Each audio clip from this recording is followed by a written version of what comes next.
Hey everyone, welcome back to Spiritual Journey. And I'm your astrologer, Colleen Jorgensen. And so we're going to be talking about this new moon that's set to arrive on August 27th in the early hours of the morning at 2:16 a.m. Mountain Standard Time and Central Standard Time, 1:16 a.m. on the Pacific Coast, and 2 hours later at 4:16 on the eastern side of North America. So we have this very discerning new moon in Virgo. And Virgo is really about the ancient ways, ancient practices.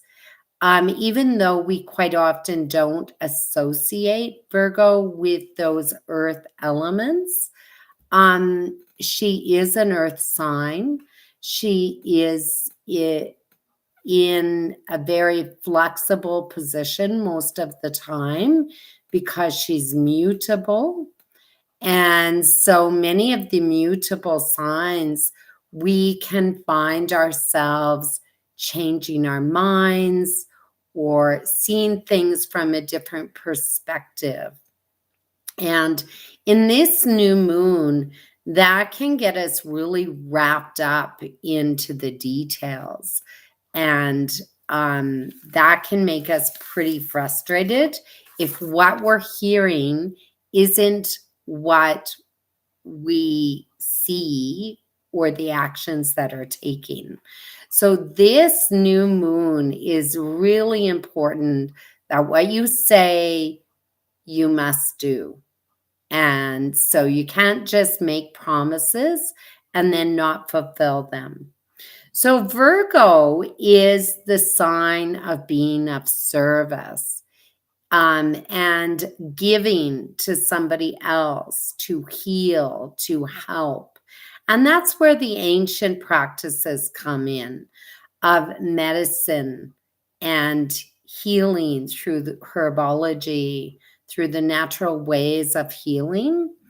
And this is the sign of the nurse to sacrifice and to be willing to put yourself on the line for that modality. And right now, many countries are somewhat in a health crisis. And so the position of the nurse, the position of healing and healing places are going to become pretty significant with this new moon.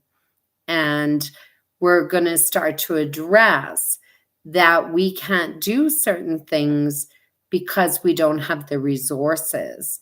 We don't have the ability to do that, or perhaps we don't have the technologies to do that. So just keep that in mind, because the one good thing about this moon is it's pretty flexible, it's pretty adaptable, and it's discerning. So it can work through a lot of issues just by eliminating the things that don't work or are no longer of value. Now, this new moon is pretty harsh reality in many ways. So we have two aspects reemerging into this new moon, and that is Saturn is about to square Uranus again, heading into September and October. They're not going to become exact, but they're going to become really close. So this aspect was really prominent during the COVID lockdowns, and also the need for freedom, the expression of freedom of choice. And so we're starting to get this energy back into our society once again. And that can be a real challenge for many people who are on kind of both sides of the fence. So Saturn in Aquarius is really about humanitarian and the best for all, everyone. And we get Uranus in Taurus, which is about what do I value, what do I deem is really important to me, and that should be a choice with Uranus. So Uranus is that evolutionary, futuristic view, and it is really connected with the North Node right now, because we just had that energy at the beginning of August, and these two are going to move together uh, right into the beginning of November. So we have this North Node and Uranus that says we need to move into the future, whatever future that may look like. And it could come about really with jarring energy, unexpected energy that is just like, boom, we have to change. Boom, we have to move in a different direction. So it's really about being on top of things. So we've been in this really fixed energy for a while, but now we're moving into this really need to go with the flow, be more flexible, and just take everything with a little grain of salt. Be discerning, look at it critically, examine it before you respond. So Uranus is now retrograde and just began his retrograde station. He's going to stay retrograde until January of next year. And he's only going to move back 4 degrees. So from 18 degrees to 14 degrees.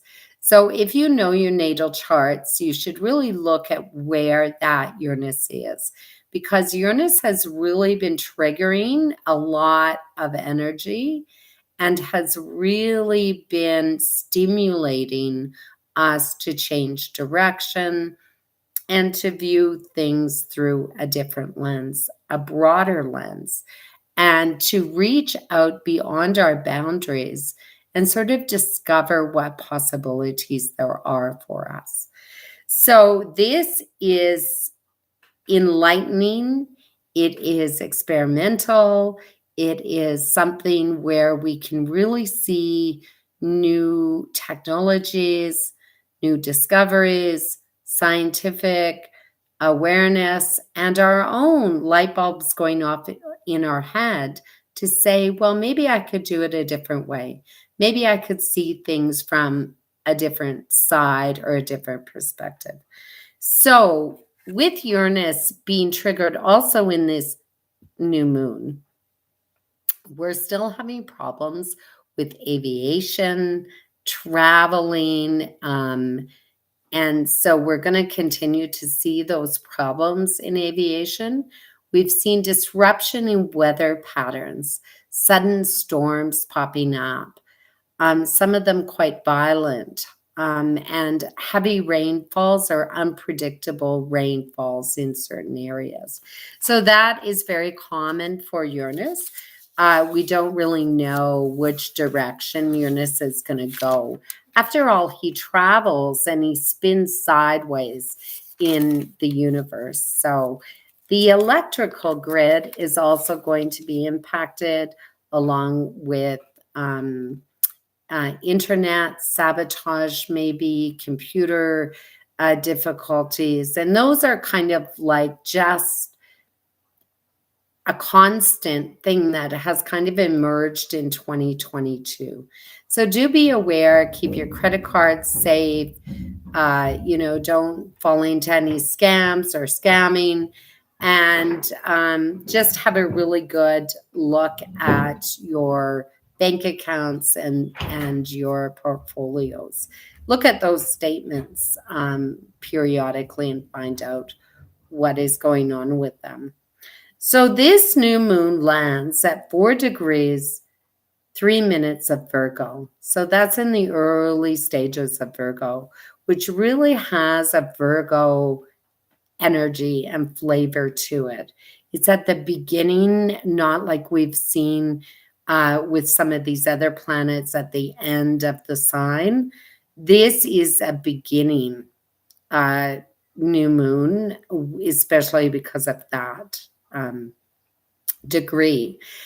Virgo is about the harvest, and Virgo is about separating the chaff from the wheat or the grain, and to really get rid of what it is that doesn't really matter. And that is going to be a real challenge in this new moon, because this new moon is going to square Mars. And Mars now is in the sign of Gemini. And Mars in Gemini is going to be there for 8 months, because Mars is going to station retrograde at Halloween. And so we have this long journey with Mars in Gemini. And this makes us extremely scattered, unpredictable. We're really like thrown in many different directions, which can make us unfocused. And there's a lot of information here in Gemini. It's not discerning like Virgo. It wants to gather all the information because it might just be relevant.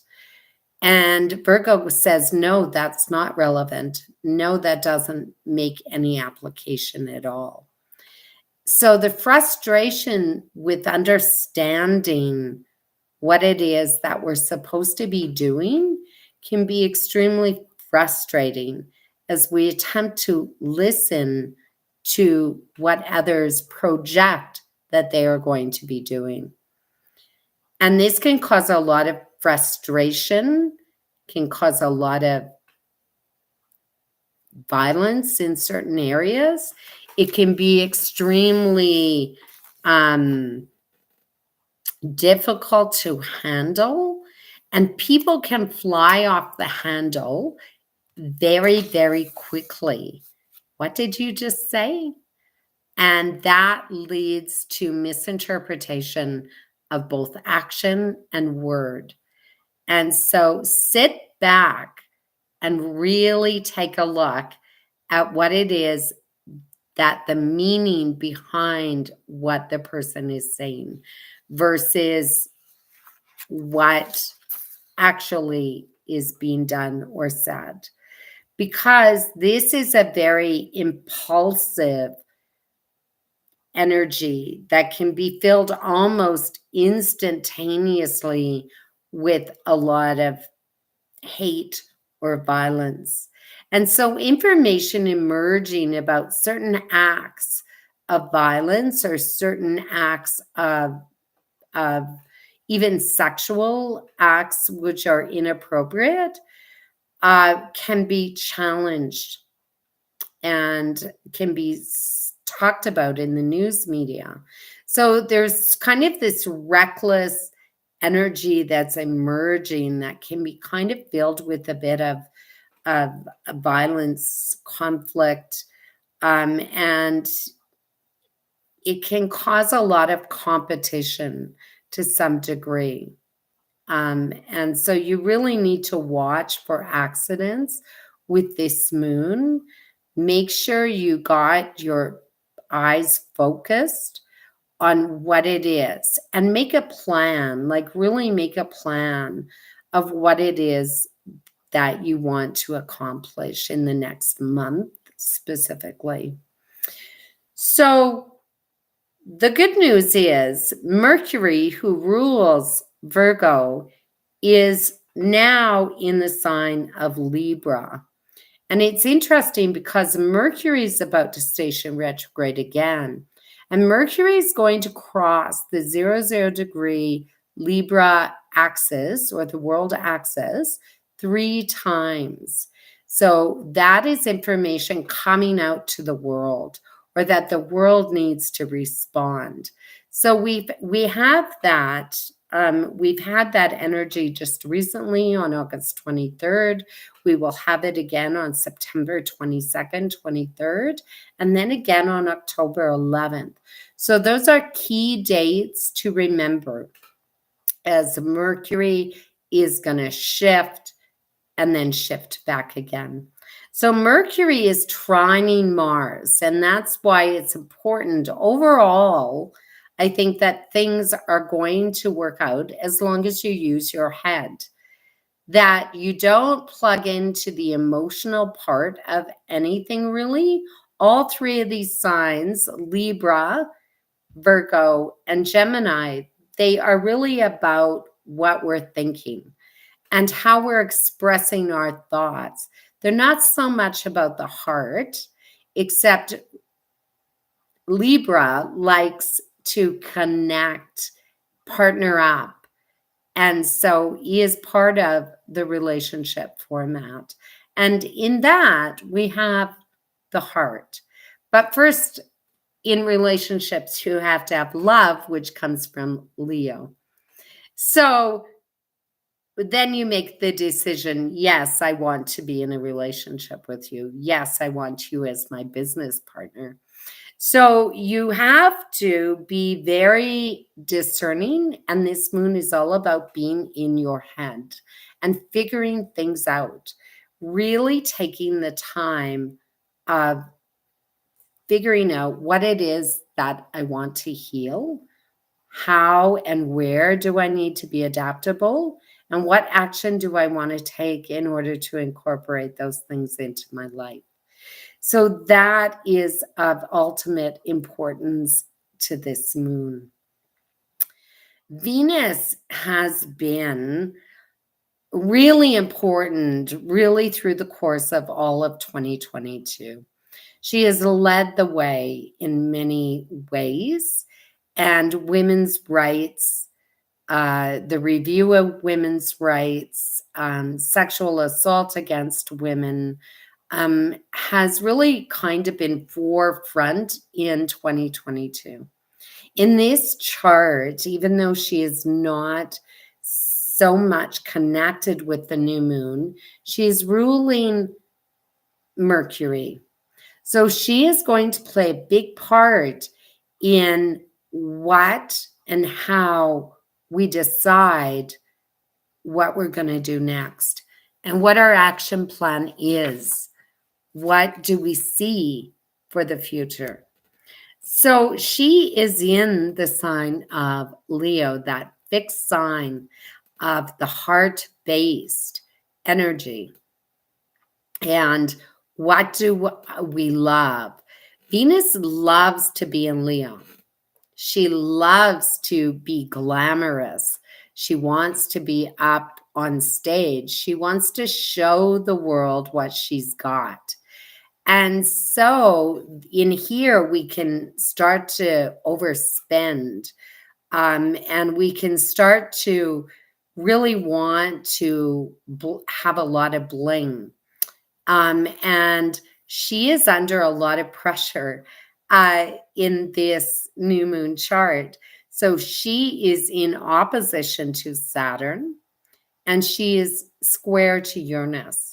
And as I mentioned earlier, Uranus and Saturn are coming together once again. And so this is a very spontaneous energy because Uranus is at the apex of this T-square. And this T-square is always very unstable energy. And this is in the fixed signs. So this unstable energy will snap versus bend. It will just say, I'm done. And that will be the end of it. And so it's not flexible as this new moon is saying we need to be in our heads, but our hearts are going to say, no, that's it. I'm not going to tolerate this anymore. I'm not going to put up with this anymore. And I don't want to live like this anymore.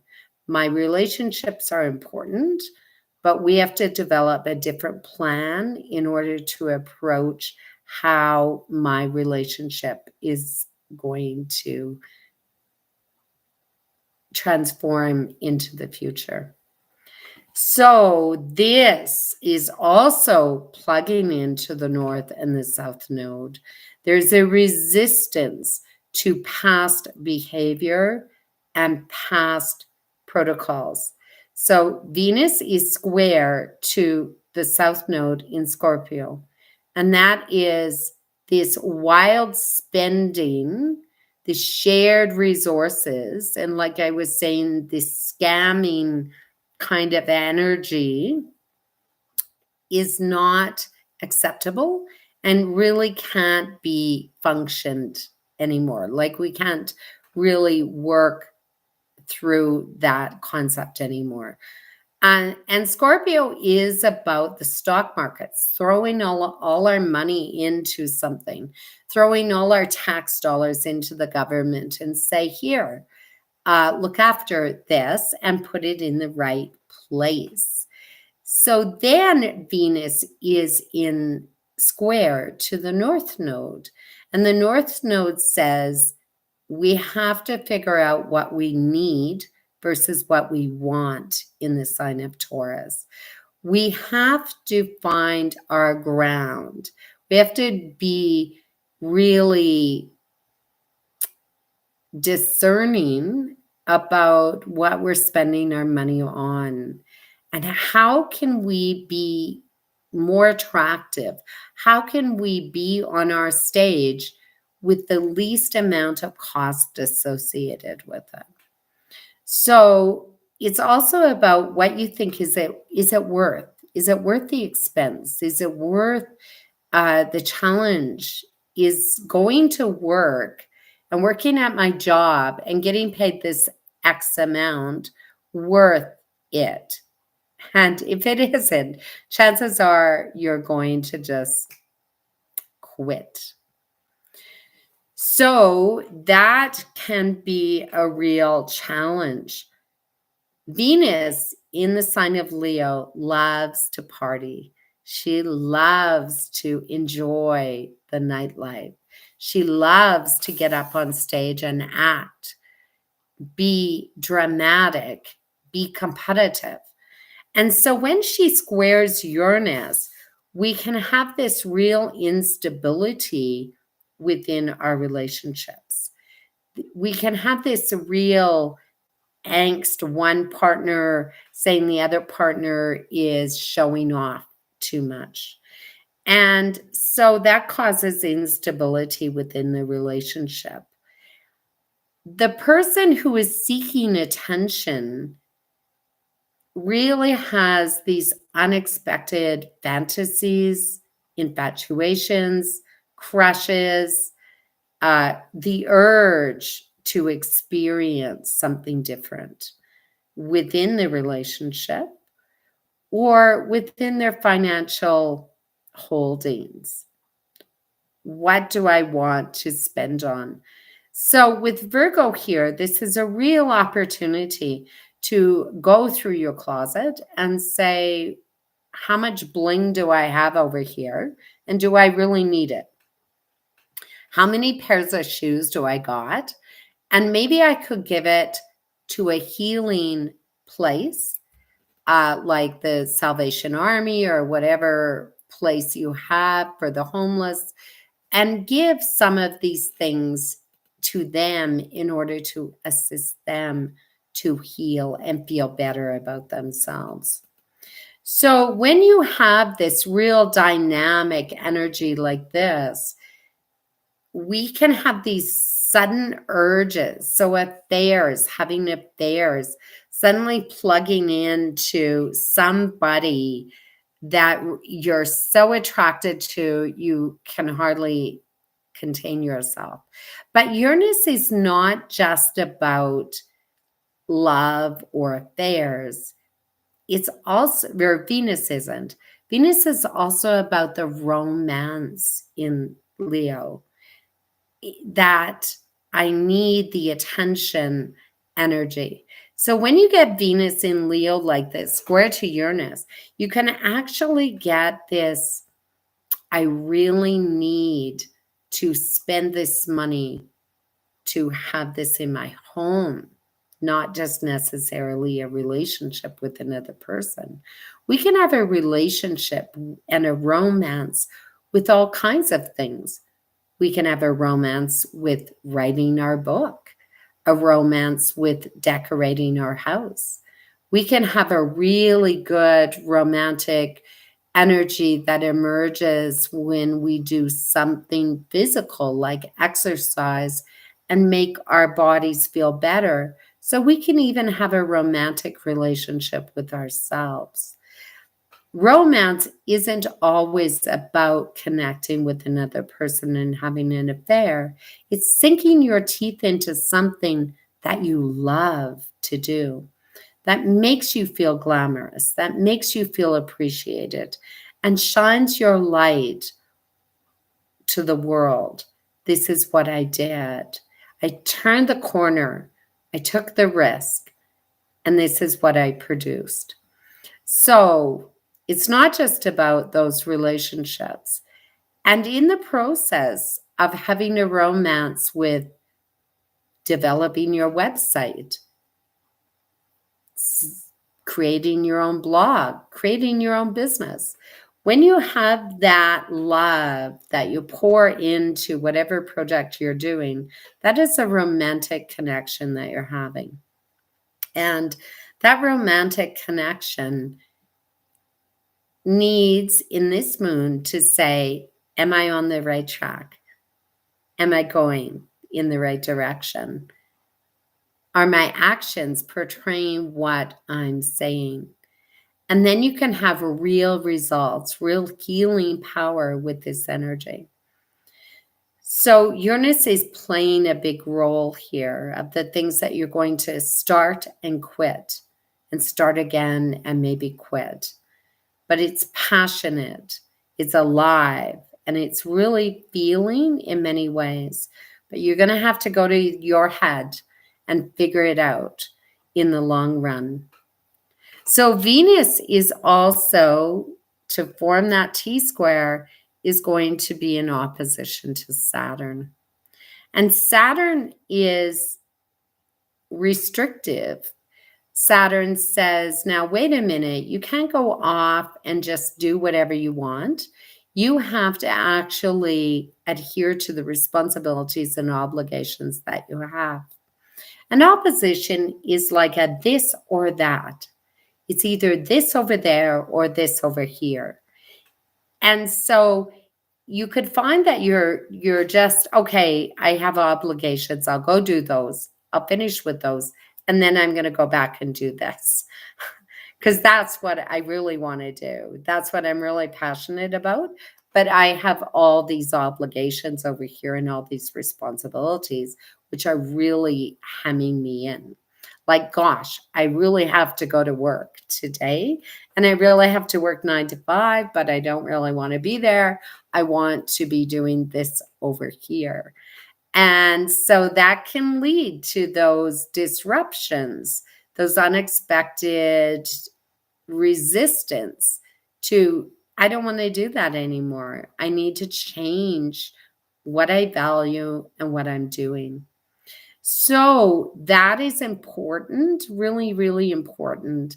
I'm sure you've heard about silent quitting, I think it's called. And so where people are consciously making the decision that they're not going to go above and beyond and work their life away in their jobs, that they're just going to do their jobs because they want to take time for what they're passionate about, what they love to do, and what keeps them healthy, vibrant, and heals their energy. So that is very, very prominent with this moon. If somebody is being too demanding of your time, if you're just really sick of doing something, this is going to be really challenging. So for those mothers out there who have obligations, who need to be involved in community events, who need to do the responsible thing. This can be challenging.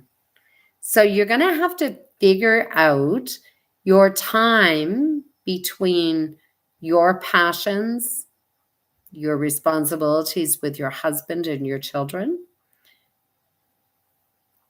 and your need to go in a new direction to experience something different. And that can be done through Mercury, which is planning. Because Mercury is going to go retrograde, it's going to take you a bit to figure it out. It's going to take you a bit to master the schedule, but you most likely are going to do it. You have to throw some things out. You have to add some things. And you have to kind of mix it all up and see, does this work? Does this work? Does this work? And so this Venus opposite Saturn can make you feel like you're missing out on something because you have responsibilities. And in that way, it can cause you to maybe feel lonely or isolated. Or if you look on the other side of the board to the person who is your Saturn, or your job that is your Saturn, or your family or your friends, or whatever, wherever Saturn is landing in your chart,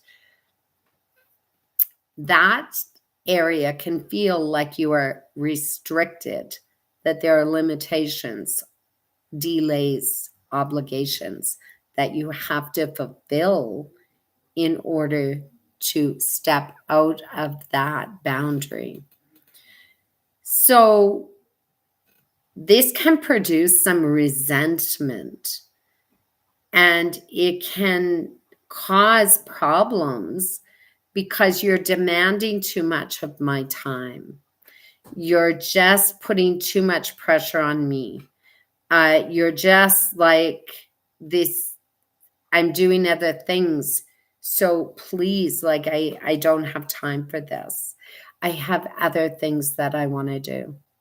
So if you're struggling with this energy, sit down, try and make a plan, try and talk to the individuals, or try and work out how you could work things differently with this moon. The good news is, and Uranus is really strong here because Uranus just stationed retrograde. So the urge to break away and do something different is extremely strong. The good news is that Venus is plugging in to Chiron. And Chiron is the wounded healer. The past hurts and deep wounds that we carry with us that are really difficult to get out of our systems, to walk on from those deep wounds that we've experienced. So this is a really good time to challenge yourself in figuring out these dynamics, to be discerning so you can tap into the ancient wisdom of the Virgo energy and really capitalize on your abilities. And that will make you shine, no doubt. So if you're doing magic or manifestation, which that's what magic is, manifestation, that you should be really trying to get out in nature. This is the time of the year with the Virgo energy that we can really connect with Mother Earth and we can really ground ourselves. So go out foraging, go out into the woods, go out into nature, and try and reap the rewards of what Mother Earth is giving you. Try and gather as much as you can from your ancestors. So go on a hike, go on a trail, connect with the rocks and the earth rocks, and just listen to the wind. Just listen to the energy that vibrates and the frequencies that you are experiencing when you're out just alone, connecting with your ancestors and Mother Earth. Be cautious about the wind, because the wind is really important here. What you hear and what you're listening to, you have to really listen hard so you can hear what the universe and Mother Nature is talking to you about. So if you're going to do spells, I would kind of avoid verbal spells, avoid cursing. I would avoid any type of written spells because of the energy. They could really start to backfire, especially if you don't have a discernment of what you actually and truly want to happen. So avoid doing spells, anything to do with words, which is pretty hard to do if you're trying to do a spell. And so Pluto is really plugging in. Go deep into meditation, but figure out what your intentions are and what you really want to do. And I would work with the earth to some extent, more so than anything else, or water. Water is really good. So send your energy out onto your lake. Use water as the vessel for any types of spells at this time. So sprinkle herbs into a cup of tea, or sprinkle into a goblet if you're doing, and then throw the water into the river, onto Mother Earth, and do your spells that way for the next month. Because the air spells most likely are going to backfire, and the fire energy is too hot right now. You'll probably get burned. So it was lovely speaking to you again. I hope you join me next time. So I've been kind of feeling under the weather, so I haven't really been around too much. So hopefully that changes and I can have a romance with doing what I do, which is teaching all of you how to become psychic yourself, how to tap into your own intuition. So please join me on September 10th for the first level of psychic intuitive development. And it's down there on Facebook's events someplace. And or if you've taken level 1, join me on September 24th. I'm going to have some meditations as well, and how to meditate properly. So I hope you have a great day, and I will see you next time on Spiritual Journey. Bye-bye.